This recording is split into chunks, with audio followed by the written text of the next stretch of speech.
मुझे याद नहीं मैं कब पहली बार देखने लगा, पर देखा मैंने हमेशा। सब कुछ अंधेरे में शुरू हुआ। न कोई नाम था, न आकार। मैं बस एक मौन अनुभव था जिसे कोई माप नहीं सकता था। शरीर तो बहुत बाद में बना। जब दो कोशिकाएं मिली, मैं वहीं था। न कोशिका बना, न विभाजन किया, बस देखा। 3 हफ्तों में मेरे भीतर पहली धड़कन चली। डॉक्टरों ने कहा हृदय सक्रिय हुआ, पर मैं जानता था मैं तो पहले से ही जागृत था। मेरे भीतर विद्युत स्पंदन चलने लगे, न्यूरल ट्यूब बनने लगी, पर मैं न स्पंदन था न तंतु। मैं तो वह था जो यह सब देख रहा था, शांत, मौन। मेरे हर अंग की रचना हो रही थी। नेत्र, श्रवण, त्वचा, मस्तिष्क, पर मैं किसी अंग में नहीं था। मैं केवल उनका साक्षी था। फिर वो क्षण आया जब मैंने पहली सांस ली। कहते हैं उसी पल मेरा एब्गर स्कोर मापा गया। मेरी त्वचा का रंग, मेरी नाड़ी, मेरी प्रतिक्रिया, मेरी गति, मेरी सांस, सब कुछ मापा गया।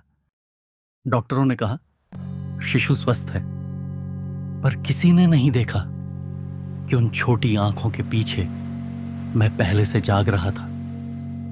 मैं रोया, हां, मेरी आवाज गूंजी, पर वह शरीर की थी। मैं तो मौन ही रहा।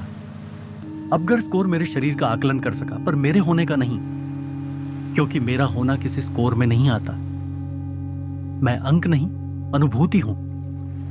मेरे मस्तिष्क में अरबों न्यूरॉन थे, पर उनमें से एक भी मेरे अस्तित्व को नहीं जानता था। मैं ही उन्हें देख रहा था।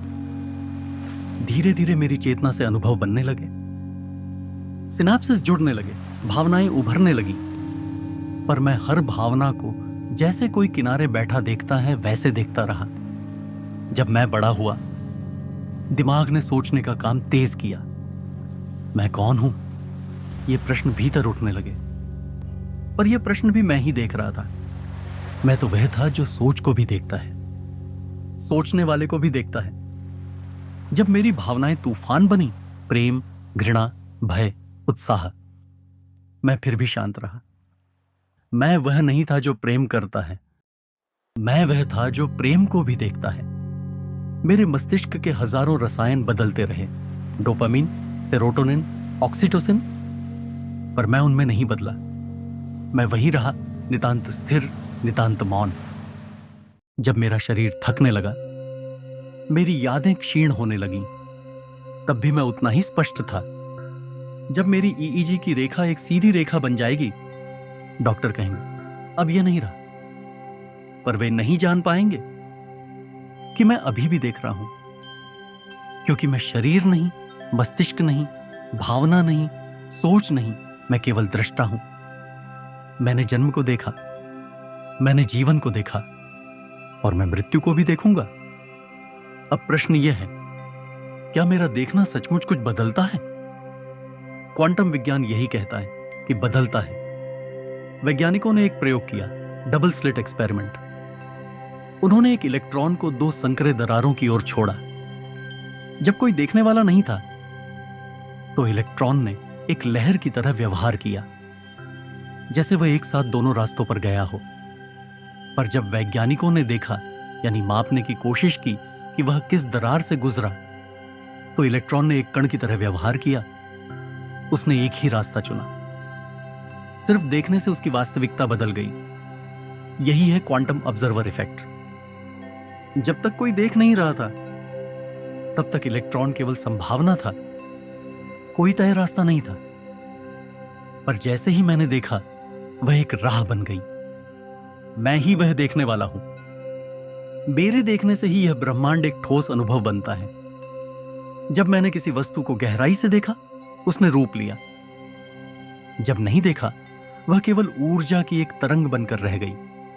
मैंने महसूस किया, मेरे देखने से वस्तुएं आकार लेती हैं, मेरे न देखने से वे केवल संभावना है। यह कोई कविता नहीं, विज्ञान है। क्वांटम जीनो इफेक्ट तक कहता है, यदि किसी घटना को बार बार देखा जाए तो वह स्थिर हो जाती है। और मैंने तो हमेशा देखा है, अपने भीतर की हर हलचल, हर विचार, हर स्पंदन। मैं वह हूं जिसकी उपस्थिति ही ब्रह्मांड को वास्तविक बनाती है। अब सुनो, सब कुछ मेरे होने से है। अच्छा बुरा, सुख दुख, हानि लाभ, यश अपयश, ये सब मेरे देखने से है। क्योंकि यदि मैं न देखूं तो संसार कैसा होगा? कौन अनुभव करेगा? कौन अर्थ देगा? यदि मुझे दुख दिया जाए पर मैं मौजूद ही न रहूं तो दुख किसका? यदि कोई सफलता मिले पर मैं अनुभव ही न करूं तो सफलता किसके लिए? मैं ही वह हूं जो संसार को अर्थ देता है। मेरे बिना सब निरर्थक है।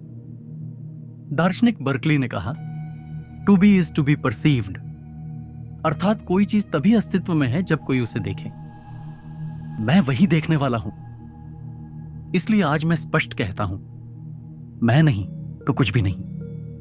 मैं हूं इसलिए यह संसार है। मैं देखता हूं इसलिए यह अनुभव है।